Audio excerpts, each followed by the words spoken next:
Сой Қырымның реңке қойы, чағанасыз әжел тойы, өзіне башташ олып қатып қалған баба койы.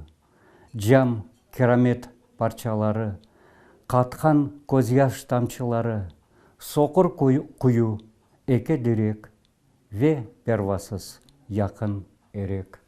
Писать на крымско-татарском. Любимое хобби, которое остается неизменным на протяжении 40 лет. Любовь к своему народу, языку, родине. С первых строк. Шукри Апазов, крымско-татарский писатель. Это имя знают немногие, а вот его произведения пользуются популярностью. В 76-77 годы впервые напечатали мое произведение. После этого регулярно в газете «Ленин Байрағы» публиковались мои стихотворения.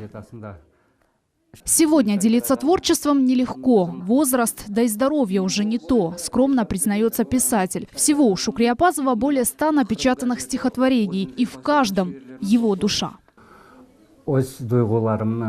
Свои чувства к земле предков, к родному языку, в целом ко всему народу я выражал в своих произведениях, так начал писать.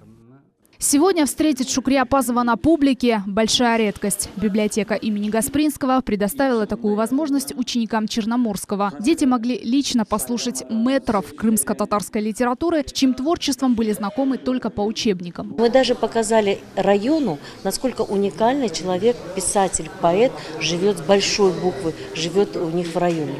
Показываем, популяризируем нашу историю. В первую очередь историю, нашу культуру, нашу литературу. Все как бы дополняем. И вот этим десантом, которым мы выезжаем, то есть охватываем все. Послушать стихотворения крымско-татарских писателей, ознакомиться с родной литературой теперь можно и в отдаленных уголках полуострова. Библиотека имени Гаспринского планирует сделать форум ежегодным. Лилия Виджата, Иван Евдокимов, телеканал Миллет.